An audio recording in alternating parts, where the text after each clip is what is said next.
Bonsoir à tous, comme je vous l'ai expliqué tout à l'heure, on se retrouve maintenant ici pour l'invité du jour avec Dominique Platon, président de Mobilib. Bonsoir Dominique. Bonsoir. Merci beaucoup d'avoir accepté notre invitation pour l'invité du jour. Alors, on va parler de Mobilib. Mobilib, aujourd'hui, on est à une station, ici rue du Languedoc.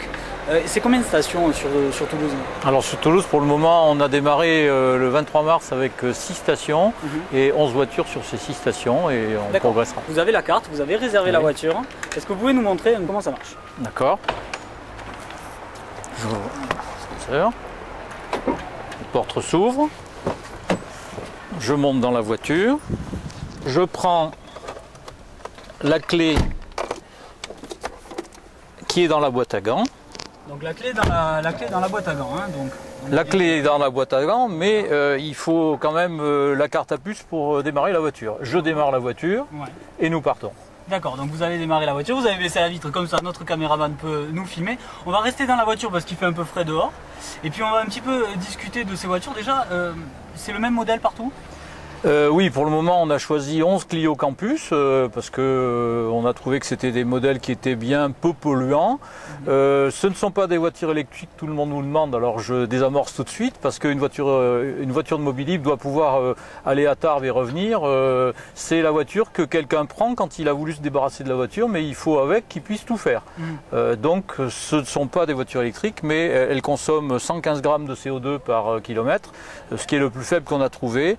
Et comme ce sont des petites voitures, pour le moment, elles n'ont pas de filtre à particules, mais les prochaines, je pense qu'elles en auront. D'accord. L'écologie, ça a été un peu un leitmotiv pour vous? Vous y avez pensé? C'était important? Je vous dirais que ça fait des années que je pense à l'environnement et que ma motivation a été largement par rapport à des questions environnementales. Il y a aussi des questions sociales et économiques, bien sûr, mais l'environnement est très important pour nous, effectivement. Par exemple, les personnes qui nous lavent nos voitures, c'est une entreprise qui s'appelle Bioécolavage et qui nettoie nos voitures avec des produits biodégradables et à sec. D'accord. Bon, ça fait à peu près quoi? 6 mois que ça a été lancé réellement? 23 mars. Le 23 mars. Vous avez des premiers chiffres, des premières retombées?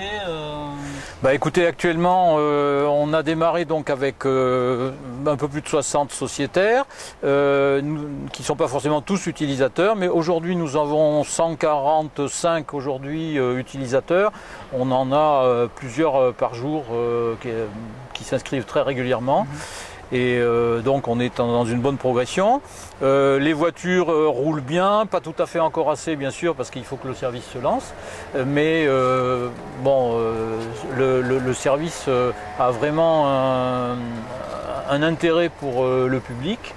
Et nous visons la clientèle de professionnels, professions libérales qui travaillent en centre-ville en particulier, qui eux n'ont pas encore été beaucoup démarchés parce que on a commencé par les particuliers. Bon, vous parliez, on s'était rencontrés il y a justement en mars quand vous avez lancé ça, vous parliez 2 ans pour arriver à l'équilibre. Vous en êtes à peu près où là pour l'instant? Vous êtes dans vos prévisions? On n'est pas tout à fait dans nos prévisions, non, on a eu un démarrage un petit peu difficile, il a fallu essuyer des plâtres, par exemple équiper un petit peu différemment les stations, donc on est un petit peu en dessous des prévisions, mais la courbe s'améliore et on va faire en sorte à la fin du premier exercice d'être dans nos prévisions. Bon, vous parliez des utilisateurs tout à l'heure. On a montré un petit peu à tous les utilisateurs, ou en tout cas tous les téléspectateurs, comment on ouvrait cette voiture, mais il y a autre chose avant, il faut venir s'inscrire chez vous. Alors, effectivement, d'abord vous pouvez connaître Mobilib en allant sur le site de Mobilib, www.mobilib.fr. Ensuite, vous pouvez vous préinscrire sur ce site, on vous prend donc en tant qu'usager aspirant.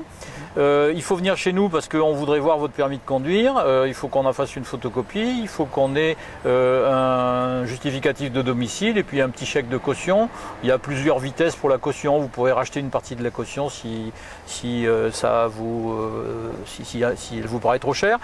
Et ensuite, vous pouvez faire le choix d'être sociétaire, c'est-à-dire participer au capital de Mobilib en donnant 750 €, qui est beaucoup sans doute, mais qui est très peu par rapport à l'achat d'une voiture ou à la vente d'une voiture d'occasion. Ça donne quel droit d'être sociétaire? Alors ça donne le droit d'avoir ensuite des tarifs, on paye l'abonnement mensuel moitié prix, on paye moins cher l'heure et on paye moins cher le kilomètre. Donc ça c'est bien pour les personnes qui l'utilisent vraiment beaucoup, disons. Oui, d'une part. D'autre part, les personnes pour lesquelles il y en a beaucoup, c'est aussi en même temps un engagement, je dirais, entre guillemets militant, parce que justement c'est pour eux en faveur de l'environnement, etc.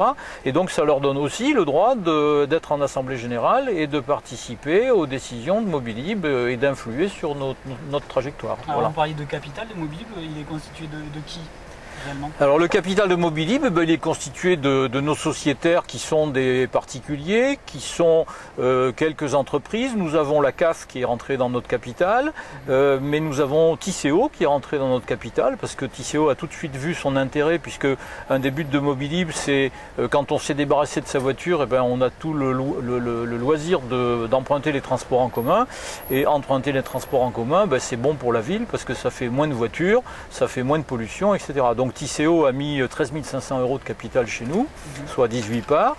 Et voilà, et une petite victoire qu'on a faite quand même, le jour où on a créé Mobilib, j'avais réuni les gens salle du Sénéchal pour leur exposer le projet. Et après leur avoir exposé le projet 3/4 d'heure, j'ai récupéré en une demi-heure 47 500 € de capital. Donc de gens normaux qui étaient dans la salle. Voilà. Donc ça c'est quand même très intéressant, c'est de se dire que les transports en commun toulousains ont de suite vu l'intérêt de venir vers vous. Alors on a parlé de transports en commun avec Tisséo. Au niveau des taxis, ça a été accueilli comment? Parce qu'on a l'impression que finalement vous êtes un peu sur leur territoire, on va dire. Alors on est sur le territoire de personne, on n'est ni sur le territoire des taxis, ni sur les territoires de bus, ni sur celui des loueurs traditionnels. Au contraire, on est complémentaires.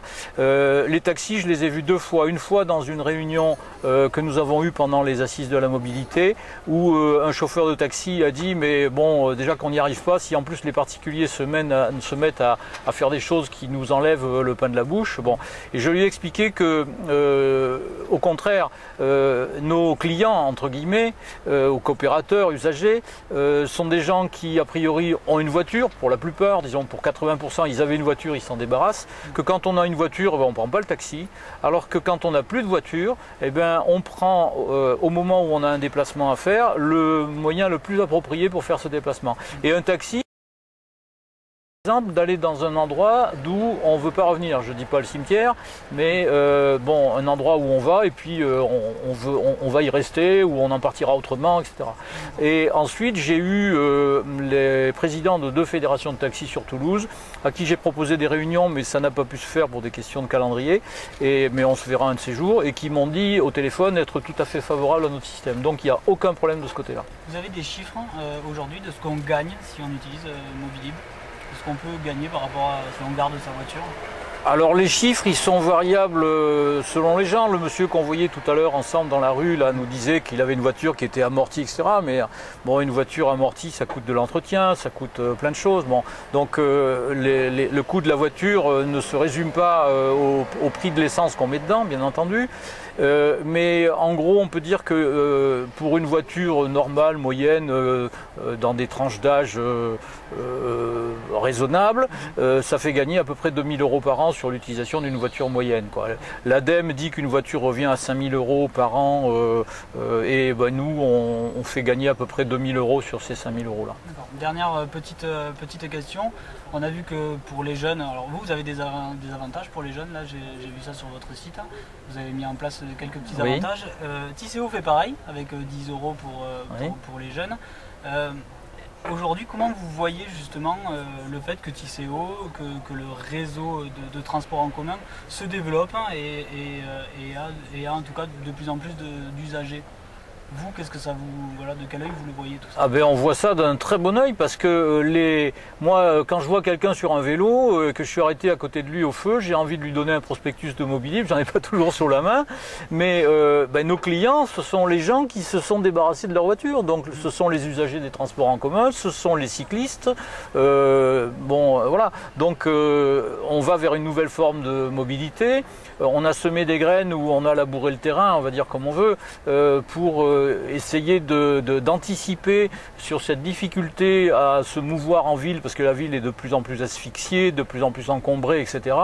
Et je pense qu'on fait partie, on est une brique complémentaire, on n'est pas un mode de transport alternatif, on est un mode de transport complémentaire. Et ça, moi, j'insiste beaucoup là-dessus. Et donc, il faut que les gens, à tout moment, puissent choisir la meilleure mobilité par rapport à tous ces moyens. Donc, Stéphane Copé, qui est président de Tisséo, fait partie de notre conseil d'administration. Non seulement il y fait partie, mais il vient à toutes les réunions. Et on a des échanges qui sont très fructueux avec Tisséo. Et merci beaucoup Dominique Platon d'avoir été le premier invité du jour de Toulouse Info. Et j'espère qu'on se reverra très vite pour que vous nous parliez un petit peu de l'évolution de Mobilibre.